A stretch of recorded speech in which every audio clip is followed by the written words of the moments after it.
Gari is the most consumed and traded of all types of food products made from cassava roots.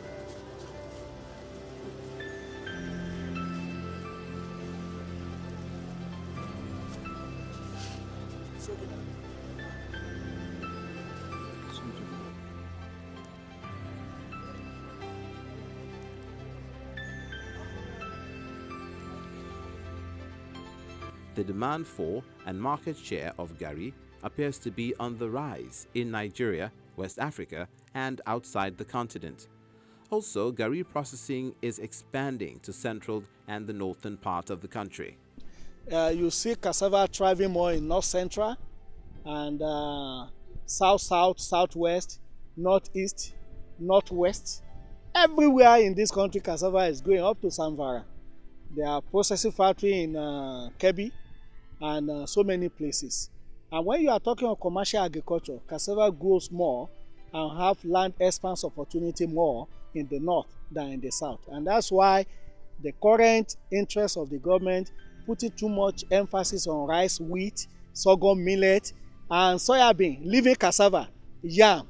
To me, government need to think twice. Part of the revolution is for people to be able to grow these improved varieties. 6 of the improved varieties are biofortified with provitamin A to enhance the vitamin A nutrition of the population. One of the challenges of the revolution is to have adequate quantities of the improved seeds, that they are available through either the National Root Crops Research Institute or through IITA, but there's also commercial seed entrepreneurs that are developing that have these varieties. So there's a network of people. So if you contact NRCRI or IITA, we should be able to put you in contact with people who do have the varieties. And as we move along, through some of our projects, like the Basics project, we will have a better network of seed distribution and seed sales in Nigeria. Now clearly we need to do it differently. So we talked about 2 routes.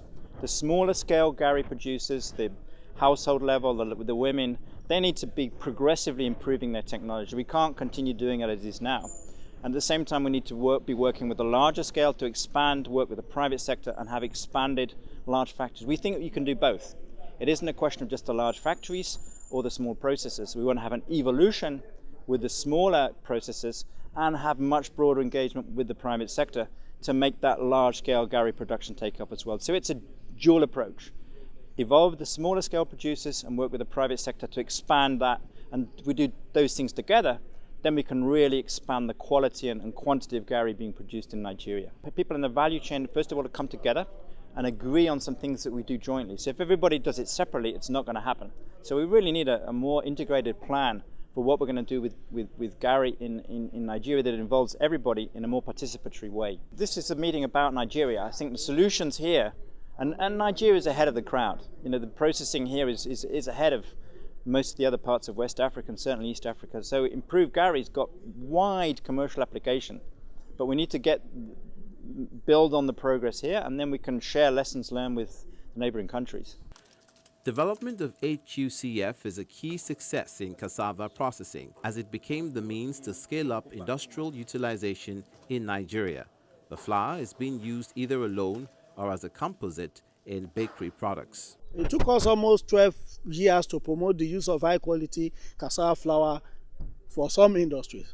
Bread, biscuits, and now all these noodles we are eating, some of the factories are actually using high quality cassava flour, starch. We have some end user industries like Nestle, Unilever, all of them that need starch. And they used to have corn starch, imported starch, or all those ones. But now they are looking for starch material in the markets. And this is a big one. We estimated 269,000 tons of annual demand. And Nigerian processors are unable to deliver 50,000 tons. That's a big market. And Nestle is there looking for the raw material. Yes, the forest is very high to bring in materials for their own plant. The introduction of cassava starch in the food and non-food industries in Nigeria has transformed the cassava utilization industry. In Nigeria, cassava starch is used as an ingredient in manufactured goods such as infant food, confectionery, glucose, alcohol, and in non-food industry, such as glue, oil well drilling, adhesives, paper sizing and bonding, textile sizing and strengthening. We have about 5 to 6 large-scale industries now producing starch in this country. They could also modify. And if you modify, I would rather sell it in America, in Europe, in China, rather than even selling it in Nigeria, making more money and opening the forest opportunity for Nigerians to also hand foreign exchange to the country. And these are some of the opportunities for cassava. Finally, look at livestock.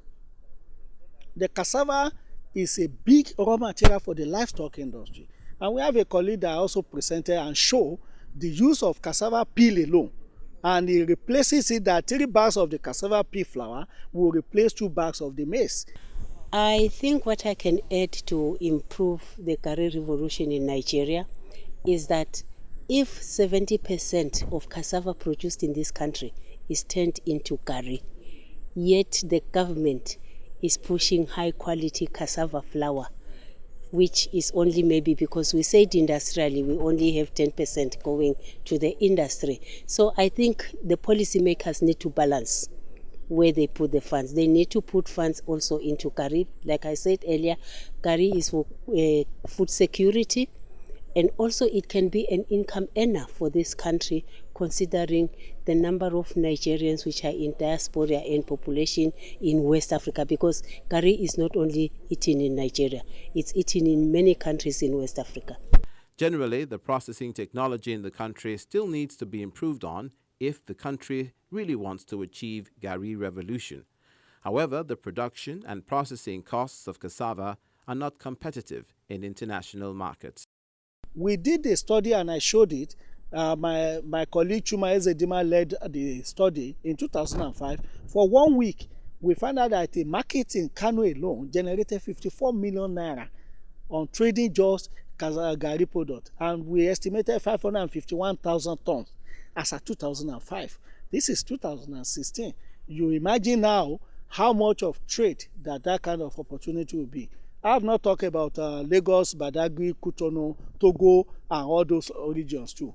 So the point I showed was that Gari marketing has come to stay.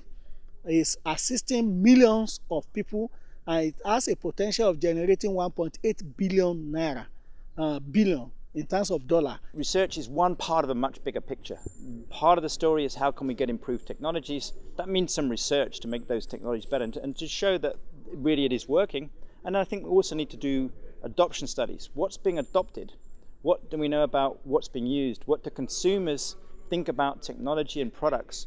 And that means a more scientific process of capturing information and using that to inform the whole of the Gari development process. At the end of the conference, participants believe that the resolution at the workshop will be a new roadmap towards improvement of Gari production in Nigeria. Experts believe that cassava flakes has the potential to increase Nigeria's foreign exchange, food security, improve nutrition, and improve safer environment. But new technology must be accepted by local farmers for maximum profit from this new market frontier in cassava flakes production. And that's it on Earthfile for this week. Thank you for being part of it. Don't forget our inbox, earthfile@channelstv.com, is always open for your comments and suggestions. Do join us again, same time next week for another edition. Until then, it's bye for now.